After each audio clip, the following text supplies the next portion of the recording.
$20? That's all she left, Jessica? My brother Nathan's voice echoed through the lawyer's office, his laughter sharp and cruel. I guess we know who the favorite really was. My sister Vanessa joined in, her perfectly manicured nails tapping against the mahogany table as she smirked.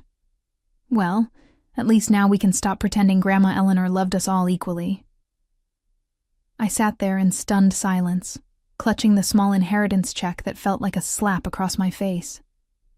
The lawyer, Mr. Harold Blackwood, cleared his throat uncomfortably as my siblings continued their mockery. Around me, the elegant law office of Blackwood and Associates felt suffocating, its dark wood paneling and leather-bound books bearing witness to my humiliation. My name is Jessica Collins. I'm 25 years old. And I had just learned that my beloved grandmother had apparently valued me at exactly $20. While Nathan inherited the family mansion worth $800,000 and Vanessa received the jewelry collection valued at $200,000, I got what amounted to lunch money. Maybe she thought you could buy yourself a personality with that, Nathan continued, his wife Patricia giggling beside him. Or better yet, some self-respect. The words cut deep, because they echoed the same cruel treatment I had endured my entire life. Growing up in Charlotte, North Carolina, I had always been the odd one out in my family. While Nathan excelled in business and Vanessa charmed everyone with her beauty, I was the quiet bookworm who preferred libraries to parties. My parents had died in a car accident when I was 15, leaving Grandma Eleanor as our guardian. For 10 years, she had been my anchor, the one person who seemed to understand me. Or so I thought. This is just embarrassing, Vanessa said, flipping her blonde hair over her shoulder. I mean, what kind of message does this send? $20 for a granddaughter? Mr. Blackwood shifted uncomfortably in his chair, his gray eyes darting between the documents and my tear-filled face. Something about his expression seemed odd, almost guilty, but I was too devastated to process it fully. Nathan leaned back in his leather chair, his expensive suit pristine as always. Well, at least we don't have to worry about Jessica contesting anything. What's she going to fight for, her precious $20? Their laughter filled the room again, and I felt my heart breaking into pieces.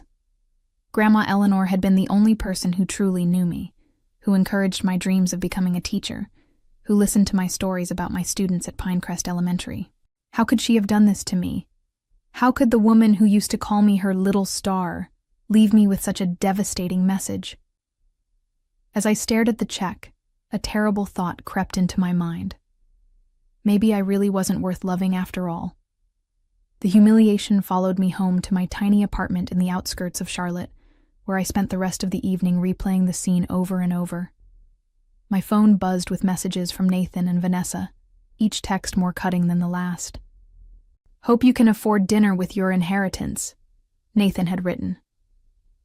Vanessa's message was even worse. Maybe Grandma was trying to tell you something about your worth. I had grown up believing that despite everything, Grandma Eleanor saw something special in me.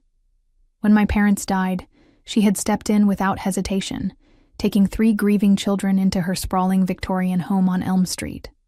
But even then, the favoritism was obvious. Nathan, being the oldest at 32, was groomed to take over the family's textile business, Northspire Textiles. Vanessa, now 28, was lavished with attention for her beauty and social connections. But Grandma Eleanor had always made time for me. We would spend hours in her garden, talking about books and dreams. She encouraged my education, even when Nathan scoffed at my choice to become a teacher. Money isn't everything, my dear Jessica, she used to say. Teaching shapes minds and hearts. That's a legacy worth building. Those words felt like lies now. I remembered the last conversation we had, just 2 weeks before her sudden heart attack. She had seemed different, almost urgent. Jessica, dear, there are things about our family that you need to understand someday. Important things that Nathan and Vanessa don't know.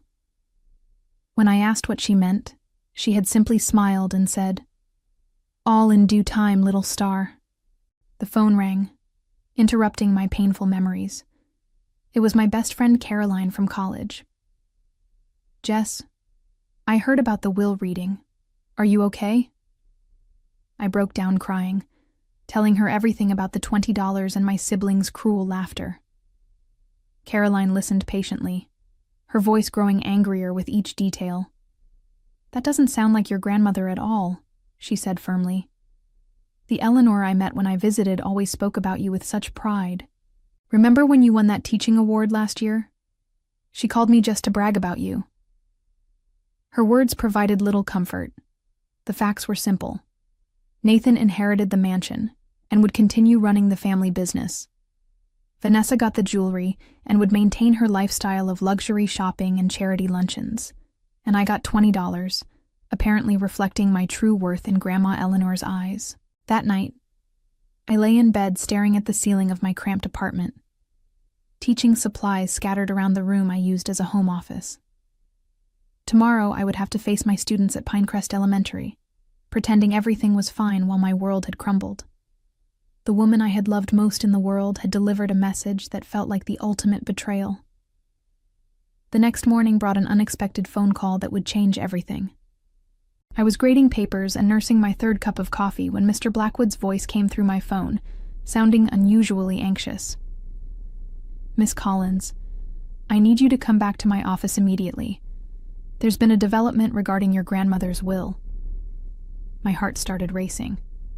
"What kind of development?" "I'd rather discuss this in person. Can you be here within the hour?" The urgency in his voice scared me, but I agreed to meet him. As I drove back to the law office, my mind raced with possibilities. Had Nathan and Vanessa done something to contest the will? Were they trying to take away even my measly $20? When I arrived, Mr. Blackwood was pacing behind his desk, his usually composed demeanor completely shattered. Papers were scattered across his mahogany desk, and his gray hair looked disheveled, as if he'd been running his hands through it. "Miss Collins, please sit down. I owe you a tremendous apology." My stomach dropped. "What happened?" He picked up a thick manila envelope, his hands trembling slightly. "Yesterday, after you and your siblings left, I was organizing your grandmother's papers when I discovered this hidden in her personal safe deposit box. It's marked for Jessica's eyes only and dated just 1 week before her death. The envelope felt heavy in my hands, heavier than $20 had any right to feel. My name was written across the front in Grandma Eleanor's familiar handwriting, along with strict instructions that it should only be opened in Mr. Blackwood's presence. "Your grandmother was very specific about the timing of this," he explained, adjusting his wire-rimmed glasses nervously. "The public will reading was to happen first, followed by this private meeting. She wanted your siblings to reveal their true characters before you learned the truth." My hands shook as I broke the wax seal. Inside was a letter written in Grandma Eleanor's careful script, along with several legal documents that made my head spin. As I read her words, the room seemed to tilt on its axis. "My dearest Jessica," the letter began. "If you're reading this, then you've endured the public humiliation I orchestrated. I know this seems cruel, but I needed you to see Nathan and Vanessa's true nature without any pretense. The $20 was symbolic, my little star, representing the very first money I ever earned as a young woman. It was never about the amount." The letter continued to explain that the real inheritance was far more complex. Hidden trusts, secret investments, and family assets that neither Nathan nor Vanessa knew existed. Grandma Eleanor had been playing a much longer game than any of us realized.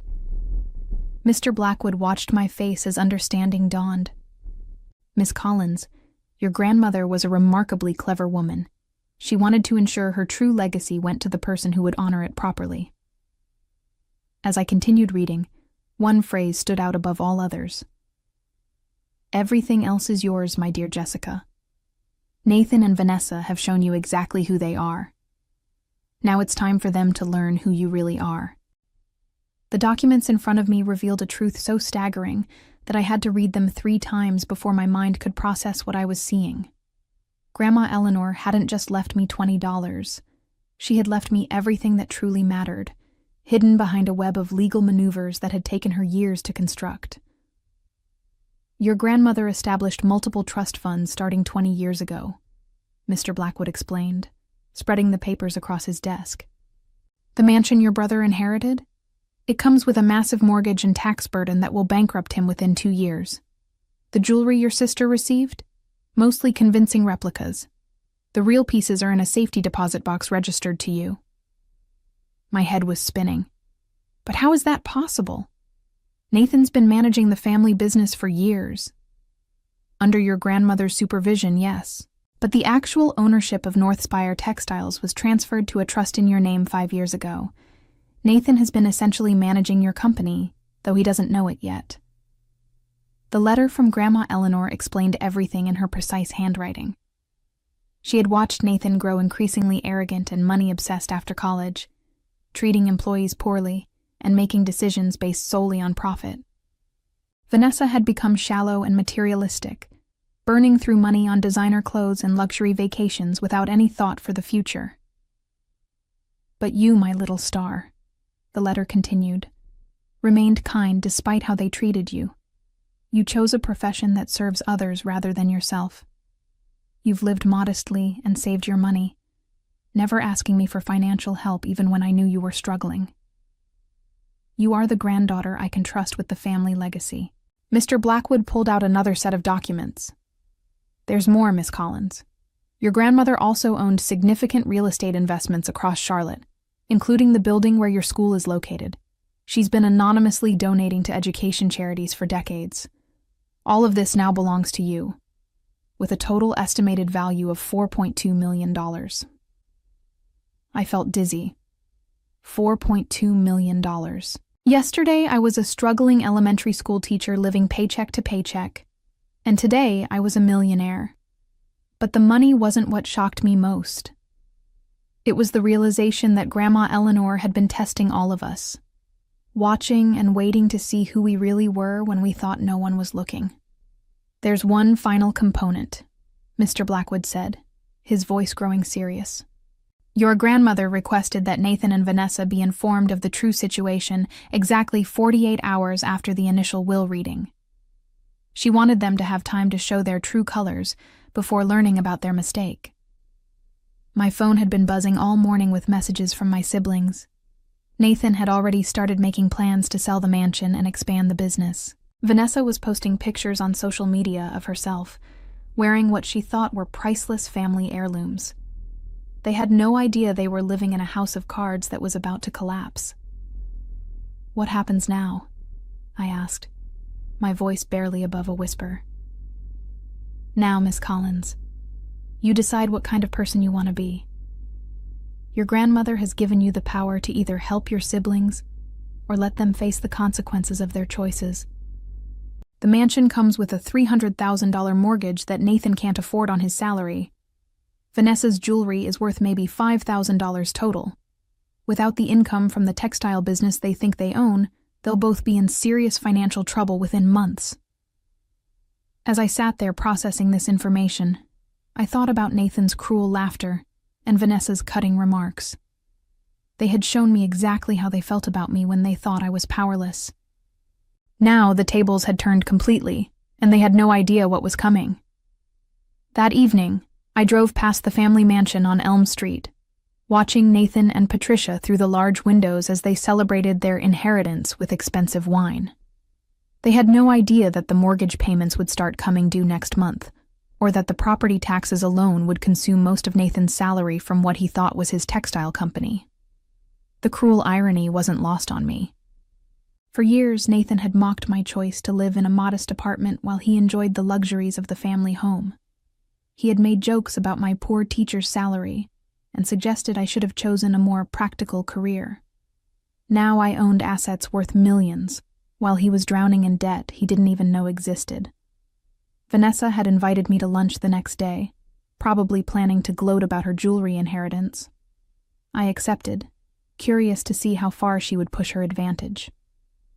We met at Magnolia Bistro, an upscale restaurant in the heart of Charlotte, where Vanessa loved to be seen. "Jessica, darling," she said with fake sweetness, her wrist dripping with what she believed were priceless family diamonds.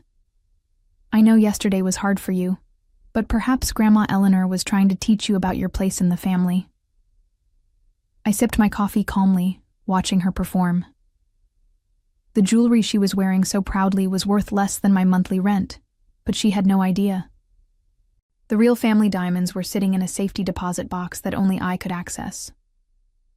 "You know," Vanessa continued, admiring her reflection in the restaurant window, "Nathan and I were thinking, since you obviously can't afford to visit the family plot to pay respects to Grandma Eleanor, we'd be happy to go on your behalf. For a small fee, of course. Say, $20? She laughed at her own cruel joke. "That's very generous of you," I replied, keeping my voice steady. Inside, I was documenting every word, every sneer, every demonstration of the callousness that Grandma Eleanor had wanted me to witness. Nathan called me that afternoon, his voice full of false concern. "Jessica, I've been thinking about your situation. $20 isn't much to start a new life with.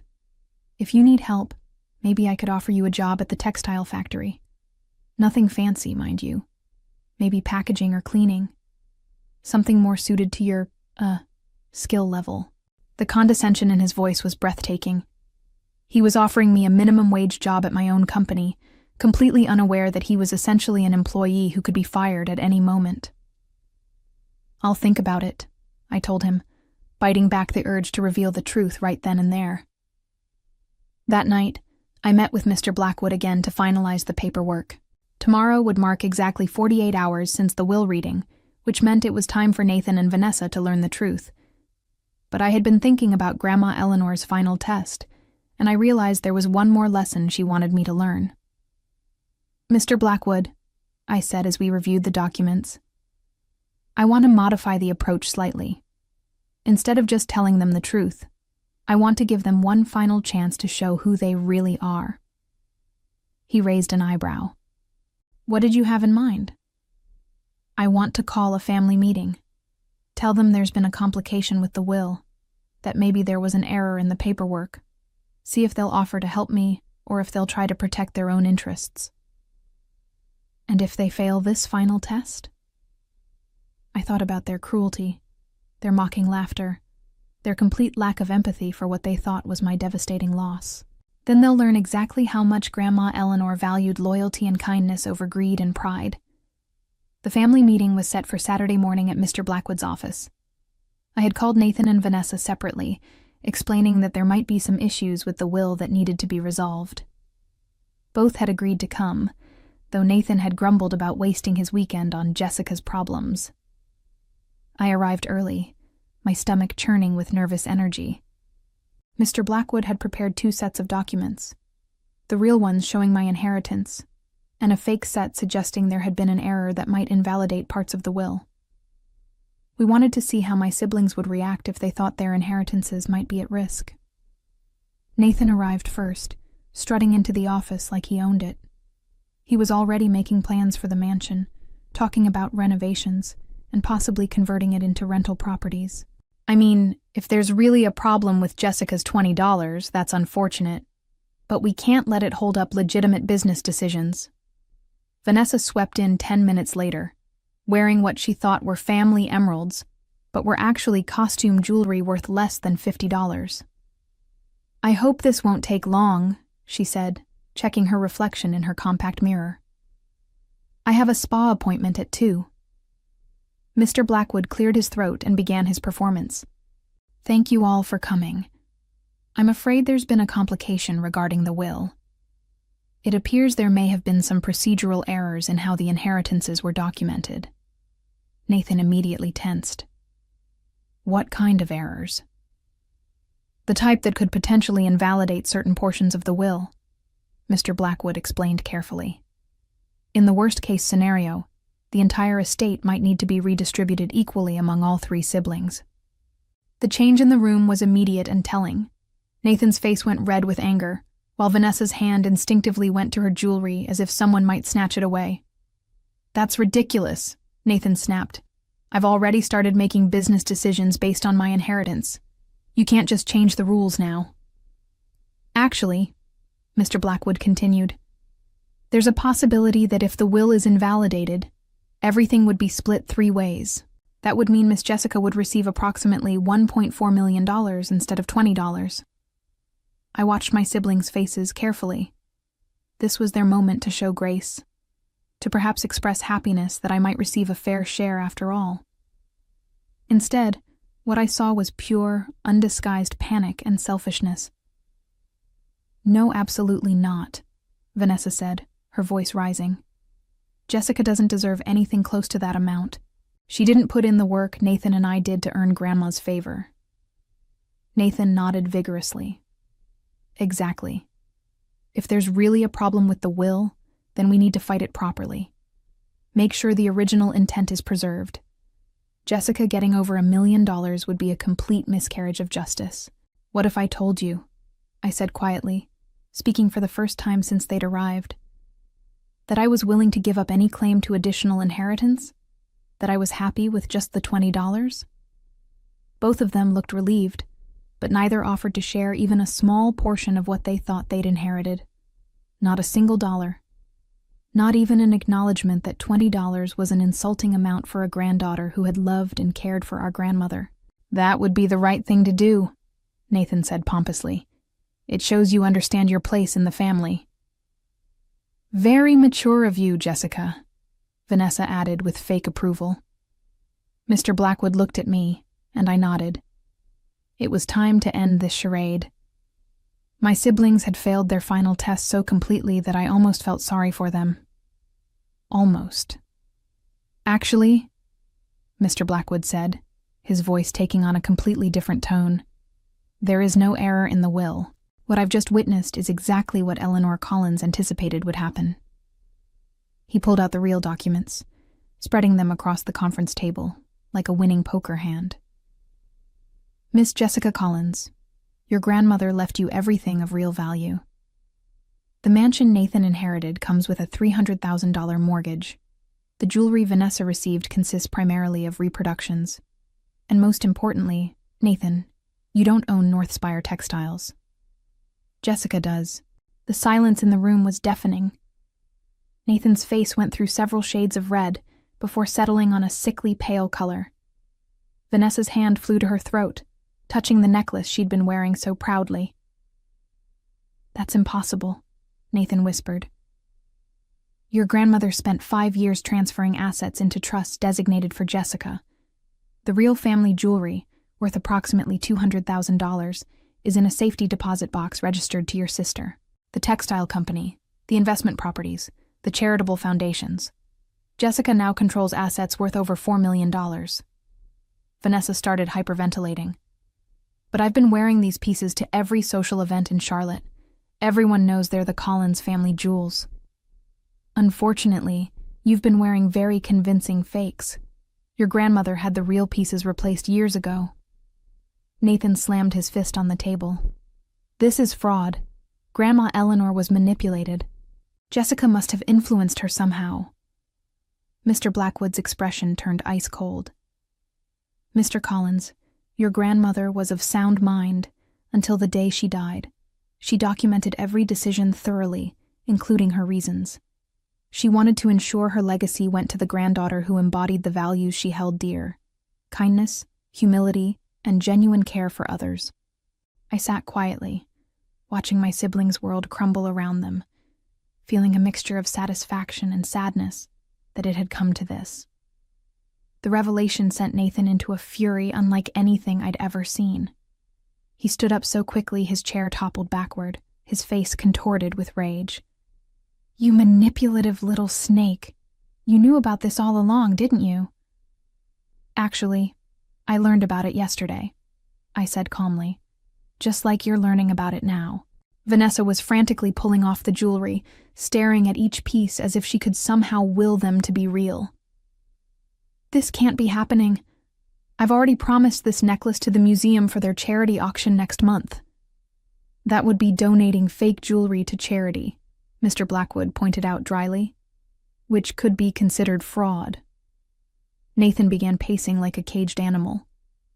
The mortgage payments on the mansion start next month.